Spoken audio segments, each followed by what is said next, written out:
ఓం జ్ఞానతిమిరాంధస్య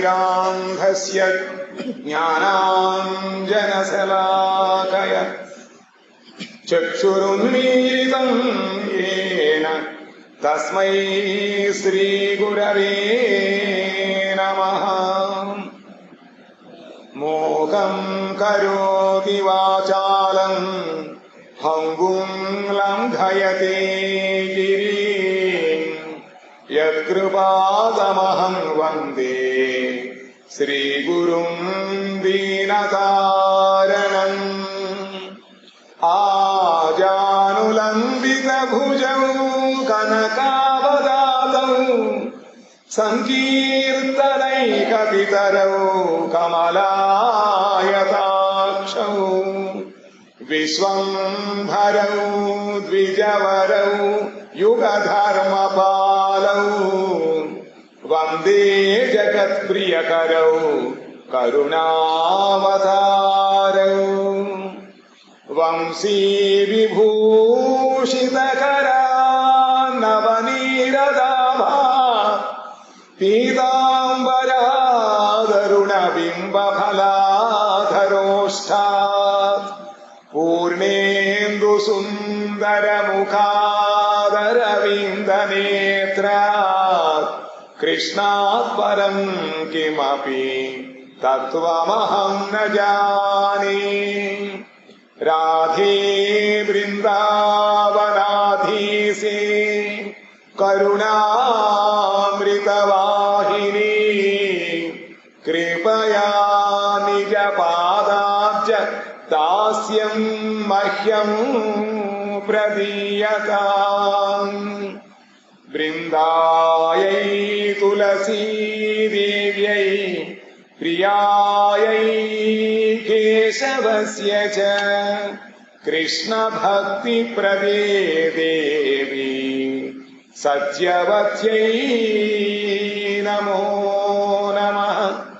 నారాయణం నమస్కృత్య నరం చైవ నరోత్తమం దేవీం సరస్వతీం వ్యాసం తతో జయముదీరయేత్. శ్రీకృష్ణ చైతన్య ప్రభు నిత్యానంద శ్రీ అద్వైత గదాధర శ్రీవాసాది గౌర భక్త బృంద. హరే కృష్ణ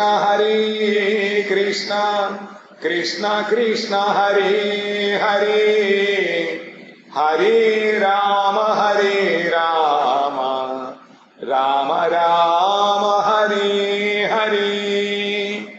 తమాదిదేవం కరుణానిదానం తమాలవర్ణం సుహితావతారం అపార సంసార సముద్ర సేతుం భజామహే భాగవత స్వరూపం.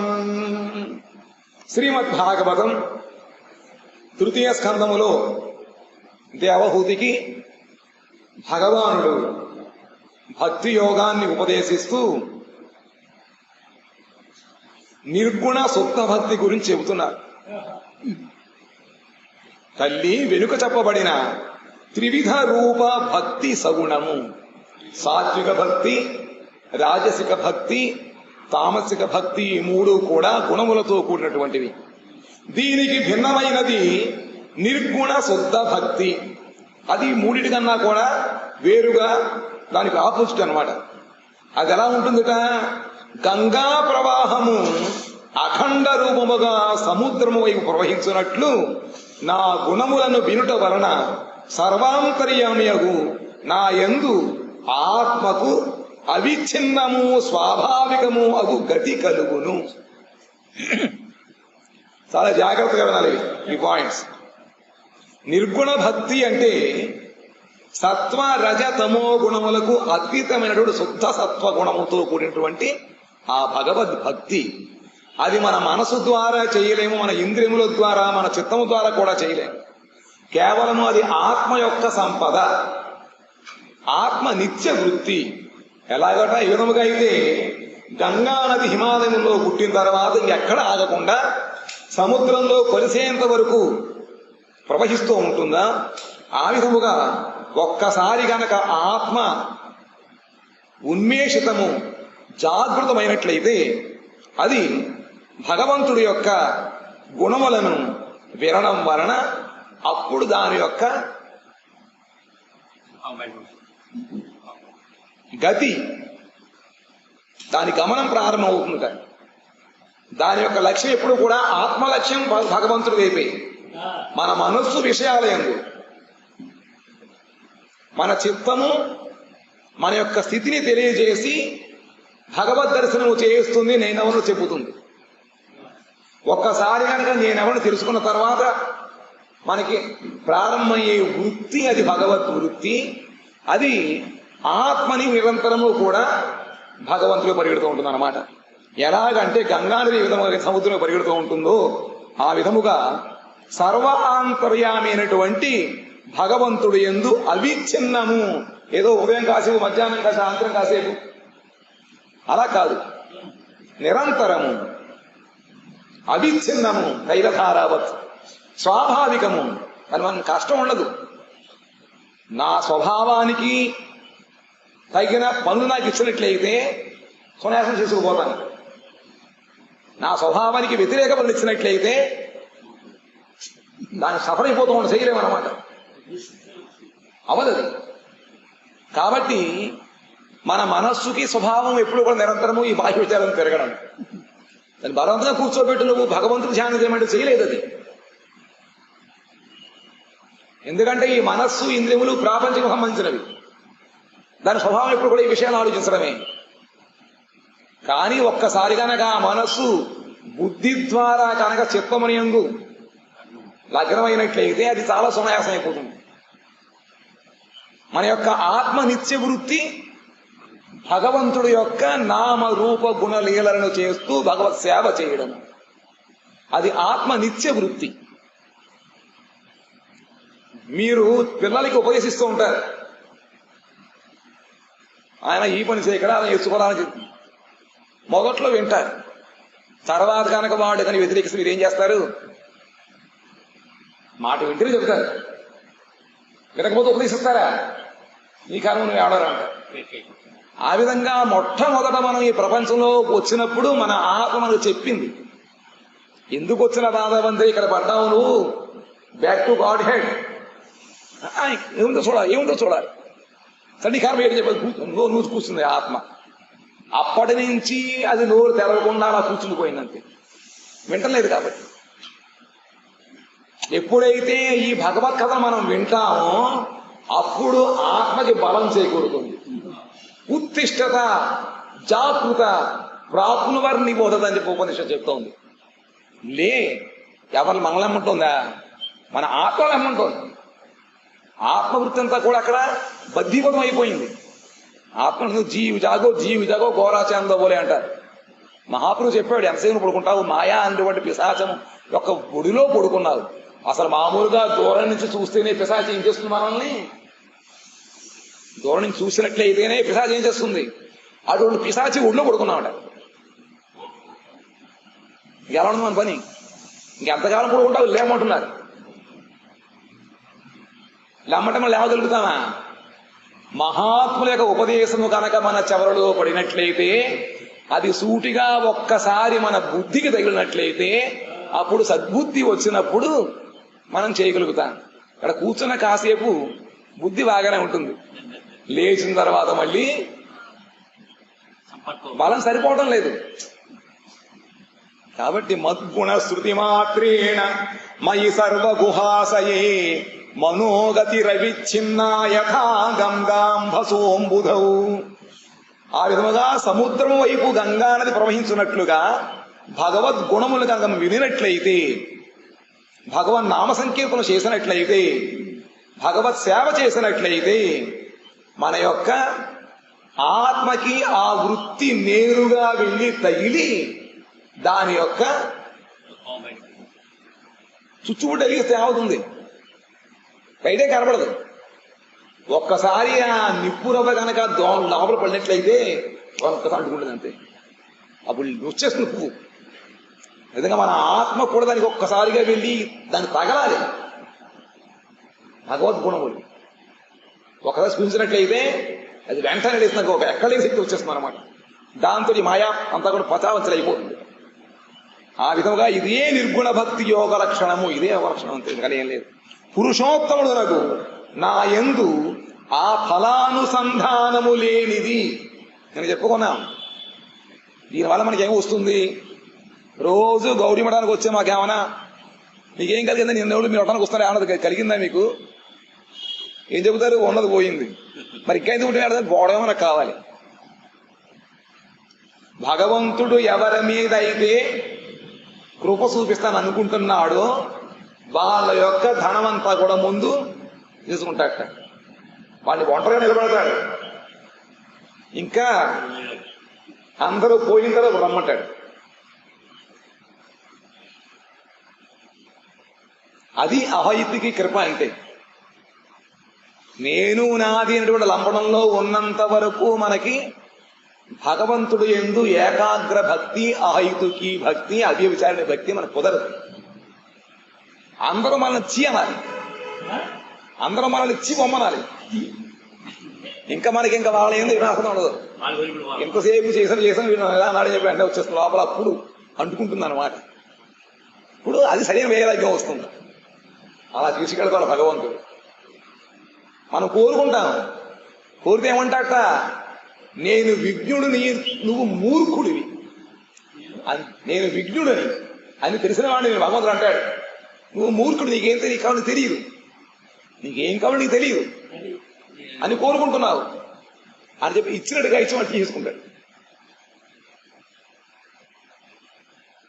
అయితే అది మనం చూసి గనక ఇందులో లాభం లేదనుకుంటే లాభం ఉండదు. కాబట్టి భగవద్ నిర్గుణ భక్తి అంటే ప్రతిఫలాపేక్ష లేనటువంటిది. నేను చేస్తే నాకేమి ఇస్తావు? ప్రహ్లాదుని భగవంతుడు అడిగాడు, ఏమో వరం కోరుకోవా? ధ్రువుడిని అడిగాడు భగవంతుడు. ధ్రువుడుని అడిగాడు భగవంతుడు కోరుకోమని చెప్పి. ఏమన్నాడు ధ్రువుడు? నీకు నాకు ఇక్కడ వ్యాపారం ఏమీ లేదయ్యా, వరం నయాచే. ఇంతకాలం నిన్ను సేవ చేసి కష్టపడి తపస్సు చేసి దర్శనం పొందిన తర్వాత నాకు అది కావాలి ఇది కావాలని కోరినట్లయితే అది వ్యాపారం అవుతుంది, లావాదేవీలు తప్ప. దీనివల్ల నాకేం అక్కర్లేదు. మరేం కావాలి? నువ్వే కావాలి, నువ్వే కావాలి, నీ సేవయే కావాలి. కాబట్టి ఇటువంటి ద్వితీయ ఫలానుసంధానము లేనటువంటి, ద్వితీయ అభినివేశము లేనటువంటి, ప్రాకృత భేద లక్షణము లేనటువంటి నిర్గుణ భక్తిని మనం పొందాలి. అదే ఆత్మ కళ్యాణమునకు చక్కని మార్గం అన్నమాట. అదేం చెప్పట్లేదు, భాగవతం చెబుతోంది. సాక్షాత్ భగవంతుడు పుత్రుడు రూపంలో వచ్చి తల్లిని దేవహూతి చెప్తున్నాడు. సాలోక్య సార్షి సామీప్య సారూప్యైకత్వమప్యుత దీయమానం న గృహ్ణంతి వినా మత్సేవనం జనా. భక్తులు ఎప్పుడు కూడా వాళ్ళకి సాలోక్యము, సారూప్యము, సాయిష్టి, సామీప్యము, ఏకత్వము, ఇవి 5 రకాల ముక్తులు ఉన్నాయి. వాటిలలో ఏ ముక్తిని ఇచ్చినా కూడా వాళ్ళు కోరుకోరట. నాకు వద్దంటారు. నీ ముక్తి నీ దగ్గర పెట్టుకో. దీయమానం నగ్రహణంతి, వాళ్ళు ఇచ్చినా కూడా పుచ్చుకోరుట. వినామసేవనం జన, భగవత్ సేవ తప్ప ఇంకేం కోరుకోరు వాళ్ళు. కావున వారు వారిని స్వీకరింపరు. ఎవరు? పయంతిముడు భక్తులు అన్నమాట. స ఏవ భక్తి యోగాఖ్య ఆత్యంతిక ఉదాహృత ఏనాతివ్రజ్య త్రిగుణం మద్భావాయోపపద్యతే. దీనిని ఆత్యంతిక భక్తి యోగము అందురు. ఈ విధముగా ఎటువంటి ఎవరికి కూడా లొంగకుండా కేవలము భగవంతుడి యొక్క దాస్యముని, భగవత్ సేవనే ఎవరు కోరుకుంటారో వాళ్ళకు ఉండేటువంటి దానిని ఆత్యంతిక భక్తి యోగం అంటారు.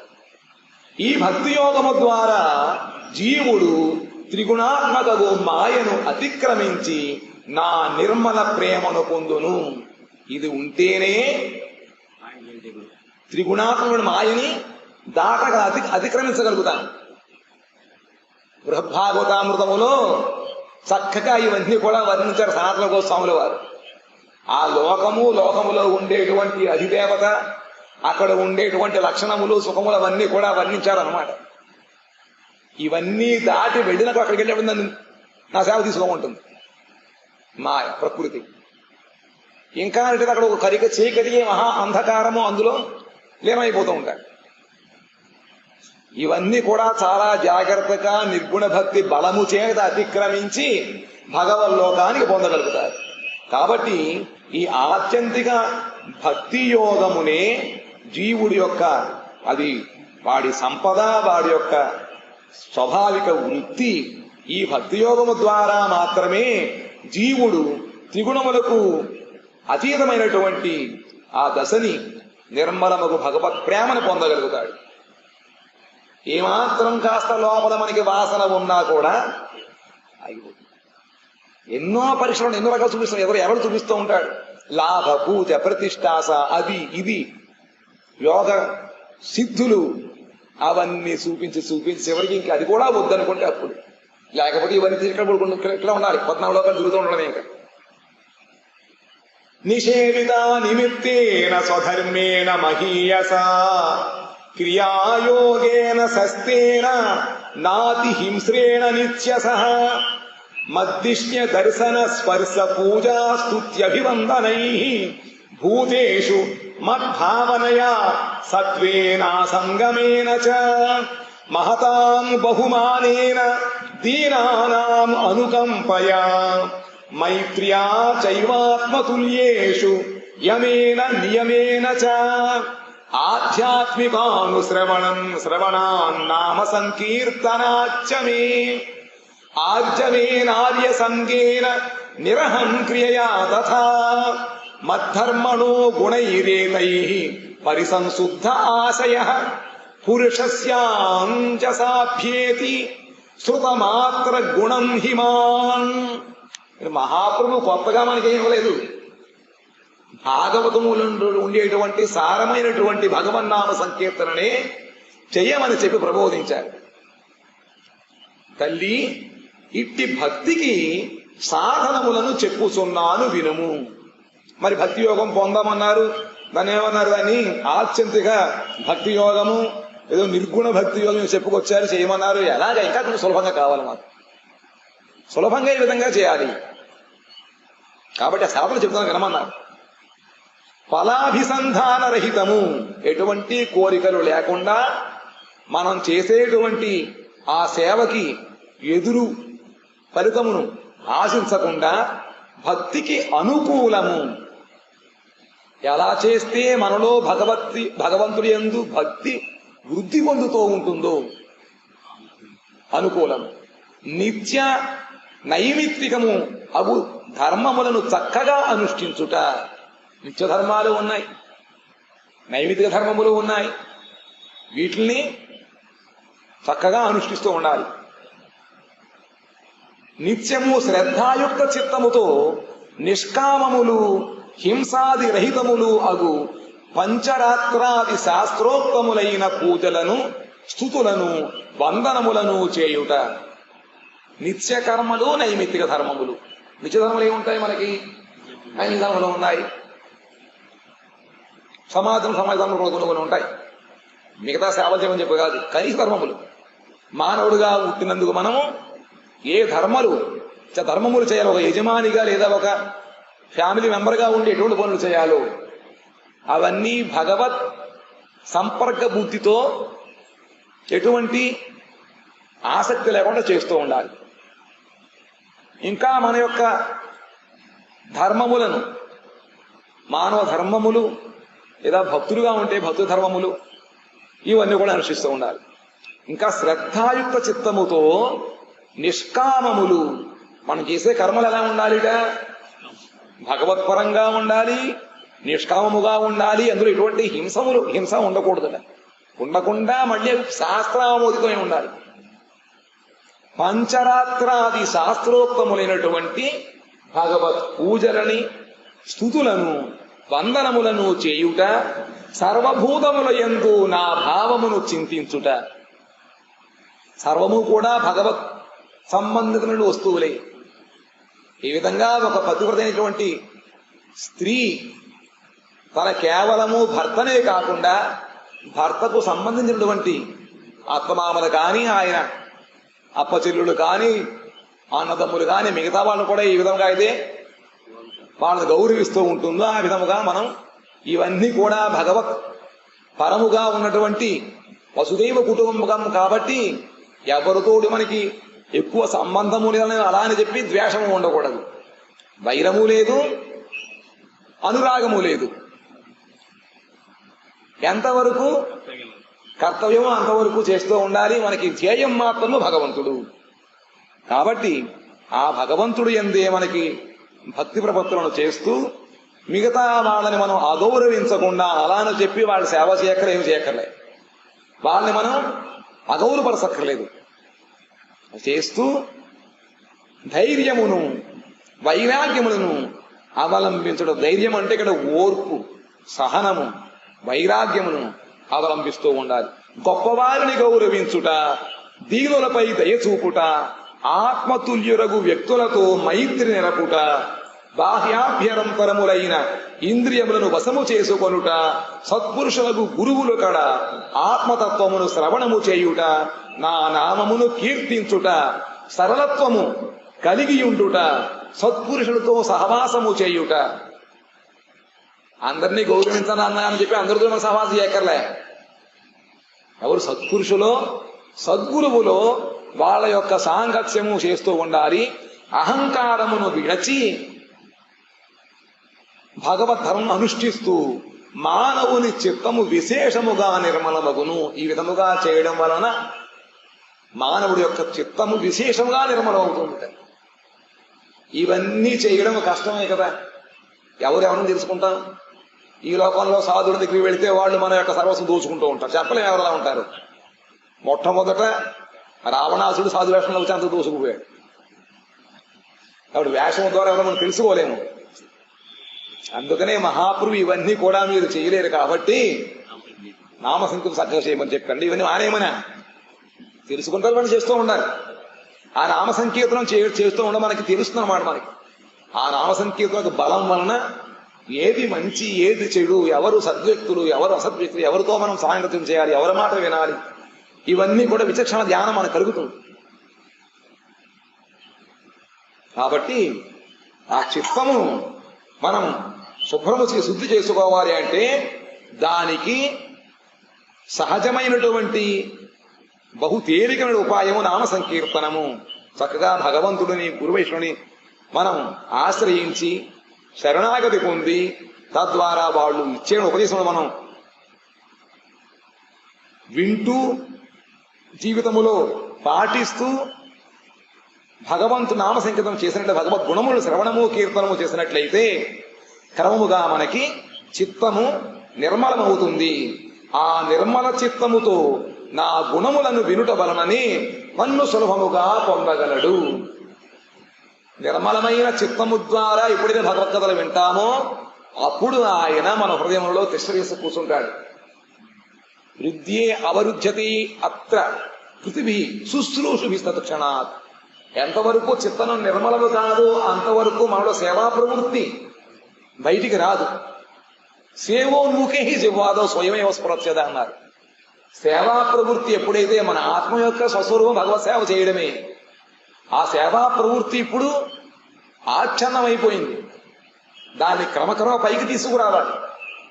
దానికి ఒకే ఒక ఉపాయము భగవత్ కథలను వినడము, కీర్తించడము, మననం చేస్తూ ఉండడము. ఎంతెంత పరిమాణంలో మనకి చేస్తూ ఉంటామో అంత పరిమాణంలో చిత్తం శుద్ధి అవుతూ ఉంటుంది. అంత పరిమాణంలో వాటి యందు మళ్ళీ మనకి అనురాగం ఏర్పడుతూ ఉంటుంది. భగవంతుడి యందు ఇంకా మనకి ప్రేమ కలుగుతూ ఉంటుంది. యథా వాతరథో ఘ్రాణమావృంతే గంధ ఆశయాత్ ఏవం యోగరతం చేత ఆత్మానమవికార్యాత్. వాయు ద్వారా సంచాలితమగు గంధము తనకు ఉత్పత్తి స్థానమగు పుష్పము నుండి ఘ్రాణేంద్రియము వరకు చేరును. అసలు గాలి లేకపోతే పక్కనే మల్లి చెట్టు ఉన్నా మనకి మల్లెపూలు వాసన రాదు. ఒకసారి వాయువు కనుక వీసినట్లయితేనే ఆ వాయువు ఆ పుష్పము నుంచి కనుక మన వైపుకు వచ్చినట్లయితే ఆ పుష్పముల యొక్క ఉత్పత్తి స్థానమైనటువంటి అక్కడి నుంచి వాయువును తీసుకువచ్చి మన ఘ్రాణేంద్రియం వరకు చేరనంత వరకు మనకి ఆ వాసన మనం తెలుసుకోలేము. అట్లే భక్తియోగయుక్తము రాగద్వేషాది రహితము అగు చిత్తము పరమాత్మ స్వరూపుడుగు భగవానుని పొందును. ఆ వాయువు ఏ విధంగా అయితే ఆ గంధం అనేటువంటిది పుష్పము నుంచి బయటికి వచ్చి నాశి దగ్గరికి చేరుతుందో ఆ విధముగాని దానికి మూలము వాయువు కదా. ఆ విధముగాని భక్తి యోగము భగవంతుడి యందు ఆ భక్తి రాగద్వేషాది రహితమైనట్లయితే, అందులో రాగద్వేషం ఉంటే ఇంకా ఈ పక్కకి రాదు, ఇంకొకరు పోతుంది అనమాట, ఇంకొకరు వాసన వస్తూ ఉంటుంది. కాబట్టి రాగము ద్వేషము ప్రపంచ విషయాలేమందు మరి ఇటువంటి అనురాగము ద్వేషము లేకుండా కేవలం భగవంతుడి యందే ఎవరికైతే అనురాగం ఉంటుందో అటువంటి ఉత్తమ భక్తి ద్వారా ఆ చిత్తము పరమాత్ముడు భగవాన్ పొందుతుందన్నమాట. చిత్తము అక్కడికి వెళ్ళిపోదు, గుర్తించగలుగుతుంది అన్నమాట, అనుభవించగలుగుతుంది, ఆ భగవంతుడు పొందగలుగుతుంది. అహం సర్వేషు భూతేషు భూతాత్మావస్థిత సదా తవ మాం మర్త్యః కురుతే అర్చా విడంబనం. సర్వభూతముల యందు కృష్ణుని కృష్ణ భక్తులను దర్శించుట ద్వారానే చిత్తమునకు ప్రసన్నత కలుగును.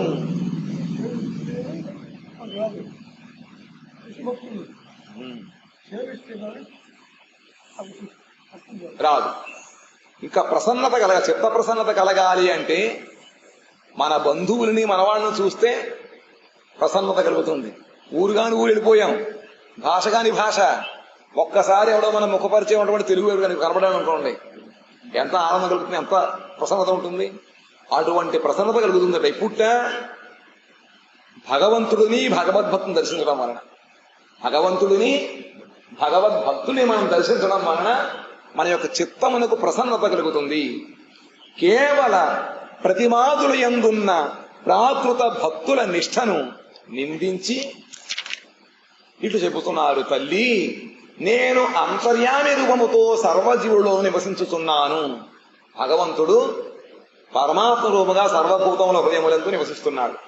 మత్స్యజీవులు నాకు అధిష్టాన భూతులకు ప్రాణులయందు కృష్ణ సంబంధమైన బుద్ధి నుంచక నన్నే అవమానించుచుందురు. ఎవరైతే కేవలము భగవంతుడినే ఆరాధిస్తూ మిగతా వాళ్ళని ఉపేక్షిస్తూ అలా నిందిస్తూ ఉంటారో అటువంటి వాళ్ళకి ఇచ్చే ఉపదేశం అన్నమాట. భగవంతుడు సర్వవ్యాపకత్వం ఉంది కాబట్టి, ఆయన సర్వజీవుల్లో ఉంటాడు కాబట్టి మనం ఒక విధముగా భగవంతుడు విగ్రహాన్ని భగవంతుడిని మనం అర్చిస్తున్నప్పటికీ కూడా ఆ భగవత్ సంబంధమైనటువంటి భక్తులను కూడా గౌరవిస్తూ ఉండాలి. వాళ్ళ యందు కూడా మనకి సేవాబుద్ధి ఉండాలి. మత్స్యజీవులకు అధిష్టాన భూతములైనటువంటి ఆ ప్రాణుల యందు కృష్ణ సంబంధమైన బుద్ధి నుంచాలి. వాళ్ళని జగమున నీది కానిది ఏది, అందరూ భగవత్ సంబంధంలో వస్తువులు కాబట్టి భగవత్సం తదీయానాం సమర్చనం, ఆ భగవత్ సంబంధం వాళ్ళని మనం గౌరవిస్తూ ఉండాలి. లేకపోయినట్లయితే ఈ ప్రాకృత బుద్ధితో చూస్తూ ఉంటారన్నమాట. వారు ప్రాకృత బుద్ధితో చేయు ప్రతిమాది పూజ విగ్రహమును అగౌరవపరచినట్లే యగును. భగవత్ సంబంధమైనటువంటి వాళ్ళని మనం ఉపేక్షించి కేవలం భగవత్ పూజను చేసినట్లయితే అత్తమామలని బావలని మరుదులని ఆడవలసిన వాళ్ళందరినీ వదిలిపెట్టేసి కేవలం భక్తుని సేవిస్తే భక్త సంతృష్టి పొందుతాడా? చెప్పండి. వాడు వినలేదు. సంతృప్తి కలగదు భగవంతుడికి, భక్తి సంతృప్తి కలగదు. ఆ విధముగానే భగవంతుడితో పాటు వాళ్ళని కూడా మనం గౌరవించాలి, వాళ్ళని పూజ చేయకూడదు. భర్త యొక్క ఆ స్టేజీ ఏమంటదని ఆ స్థానం ఆయనదే. అలాంటి అందరూ పక్కపడి కూర్చోబెట్టకూడదు. భర్తే, ఆ భర్త సంబంధం ఉన్నాము కాదు వాడు కూడా మనకి గౌరవింపదగిన వాళ్ళు. నీ భర్త సేవ చేసిన వాళ్ళు సేవ చేయం కదా. ఆ విధముగానే కృష్ణుడు యొక్క సేవ మనకి ఉత్తమమైనది, మన కర్తవ్యం.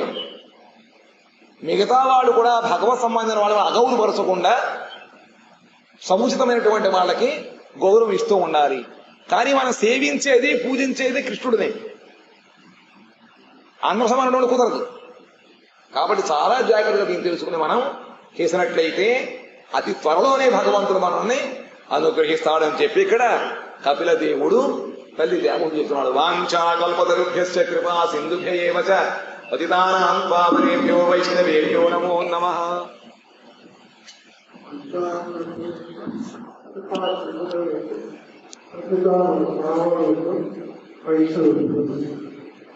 నువ్వు ఉన్నావు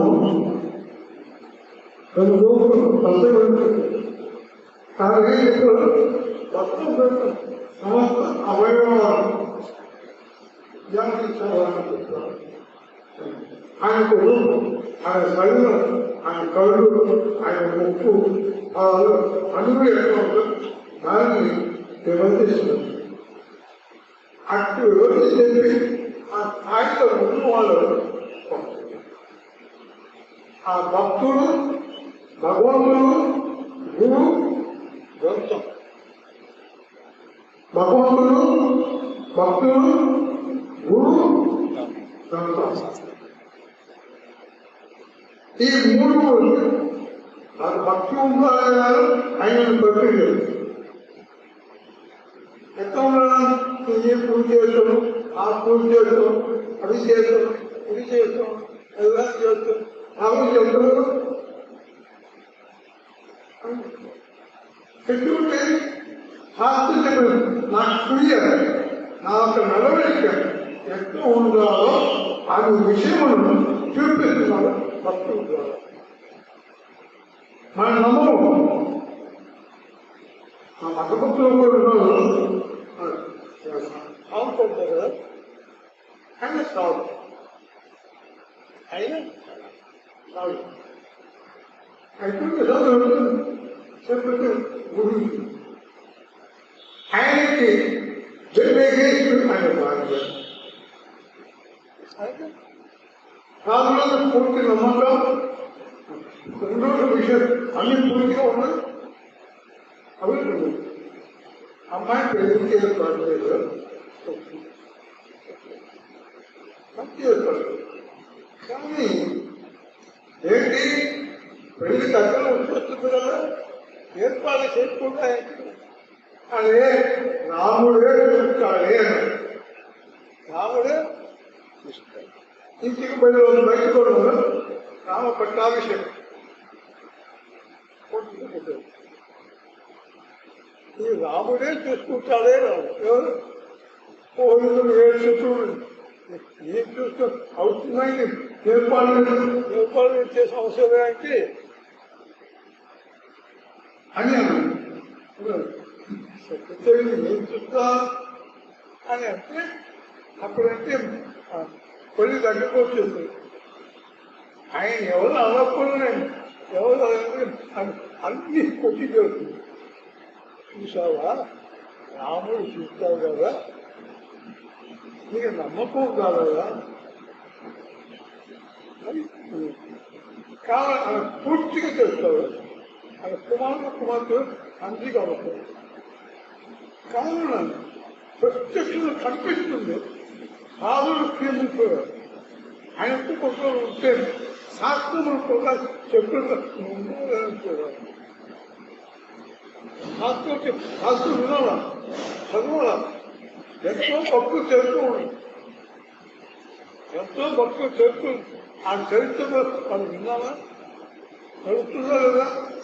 భగవంతుడు విశేషంగా ఏర్పాటు చేశారంటే ఒక ఉత్సవం వస్తే పండితులకు వస్తే ఎవరో లెక్క చేశారు. రాముడు కానీ పండితుడు కానీ ఎవరు తెలియదు.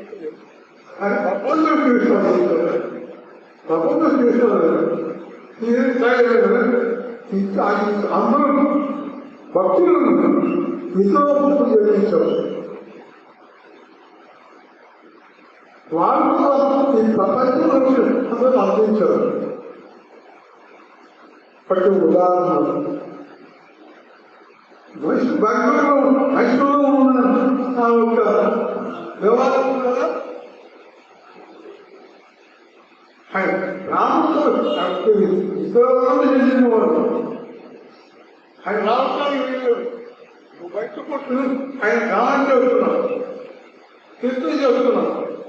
భగవంతుడు ఏం తీసుకున్నాడు, మన తూర్పు వెనక ఉంటుంది. అప్పుడైతే విద్యుత్ తిరిగింది గోడ కొట్టింది. యువకుడు దేవుడు చేశారు కదా, ప్రభావం కనిపిస్తుంది కదా. అంతటి విశ్వాసం భక్తులతో ఉండవద్దు. భక్తులకి గురిపిస్తున్నాము కానీ శాస్త్రం చదువుతుంది. భాగవతం కానీ శక్తి సంప్రదాయం చెప్తుంది, ఇతర సంప్రదాయం వైష్ణవ ప్రధానంగా ఆయన భక్తులు కాదు. దొంతములు కట్టించడానికి రావాలి. శుభములాన్ని దుఃఖములాన్ని సమస్త భావించాలి. దృష్టి నన్ను అని రక్షణ నీ భగవాన్ ఆరాధన ఉంటుంది. అంతటి ఆయన సెలవుతో భక్తులు రక్షణ ఒక రక్షణ ఎక్కడ ఉంటారు. నీ ఎదురు విశ్వాసం చేసుకో, సంస్కృతి ఉదయం కాదు. సాధన నీ ఉదయం ఉన్నా సాధన చేస్తుంటే కేవలం భక్తి చేతని ఏం సమీపంలో అమ్మజ్ఞానం జీవితం అమ్మం చేత కానీ ధ్యానం చేత యోగం చేత పొందే ఫస్ట్ రూట్ చేస్తారు. గీతలో భగవద్గీతలో నా కొడుకును చూడాలంటే అంత తెలివిస్తాము. ఇంత నేర్చుకోవడం ద్వారా ఈ అత్తుమూటాలు చదువుతో భక్తులు ఎవరు చూడగలుగుతారో దానికి వర్మ చేస్తాం. ఇన్ని కూడా అంత్యోదయంలో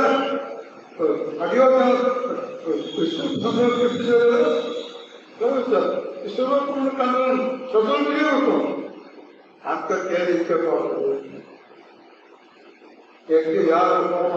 తపస్సు చేయాలి. నాకు ఈ దేవతలు కూడా దర్శనం చేయాలనుకుంటున్నాను.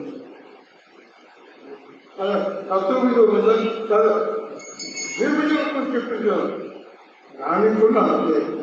ఏ యాగ హోమం దాని కేవలం దాదాపు భక్తి చేతని ఇంత చెప్పినప్పుడు కూడా ఎవరు కొనుక్కుందని మీరు చూసామండి. ఏం చూస్తారు?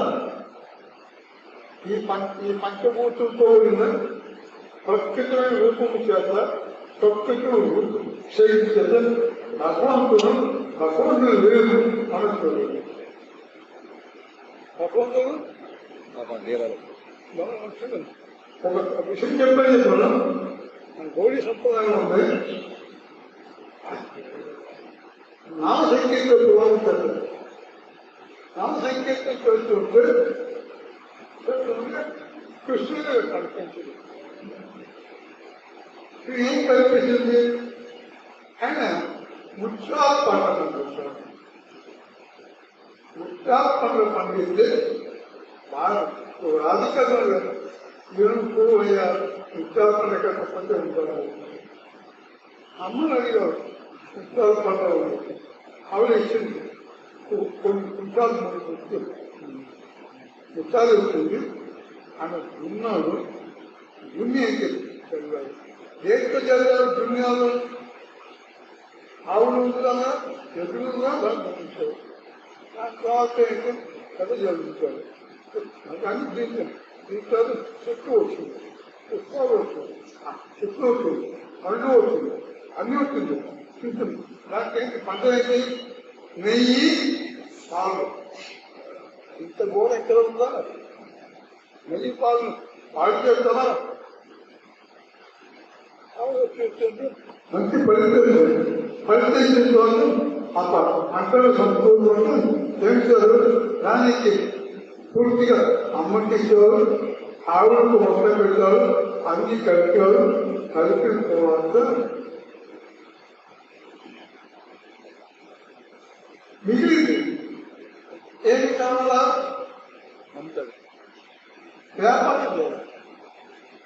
ఎక్కువ ఉంటే అమ్మాలా, ఎక్కువ అన్ని ఇచ్చే ఎక్కువ మన ఎవరు అమ్మాలా?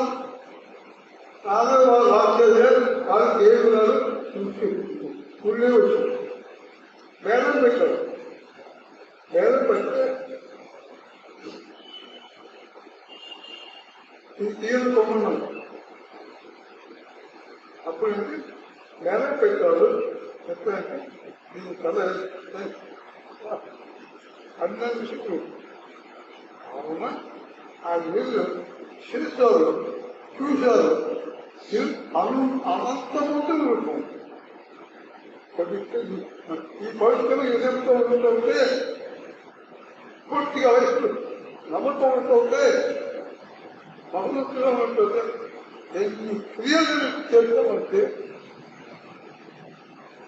మన ఊరికి దీనికి ప్రమాణం ఈ బిల్డింగ్ పైన ఎవరు అడిగి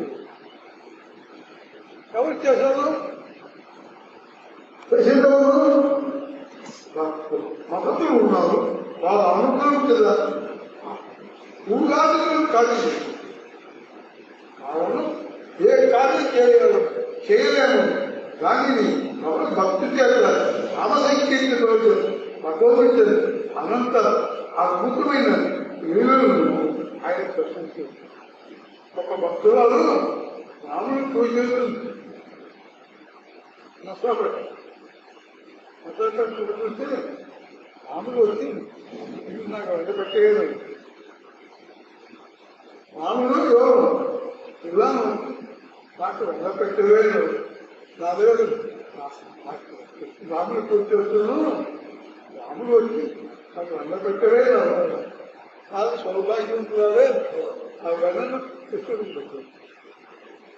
కానీ భక్తులు అడుగుతాడు, నమ్మనవు అబద్ధం లేదు. అది కృష్ణుని సాధుడుకునుగా తపస్సుడుకునుగా వాడే భగవంతుడు అనంత అద్భుత లీలలను వాక్కు బుద్ధి అంతే అదోషాలు కర్తలు కూడా ఆ లీల కానీ ఎక్కడో చూస్తే భారతంలో ఎక్కువ ఇంకో కొంత ఎక్కువ ఉంటుంది. నమ్మది అమ్మకి సాధన చేయండి. హరే కృష్ణ హరే కృష్ణ కృష్ణ హరే హరే హరే రామ హరే రామ రామ రామ హరే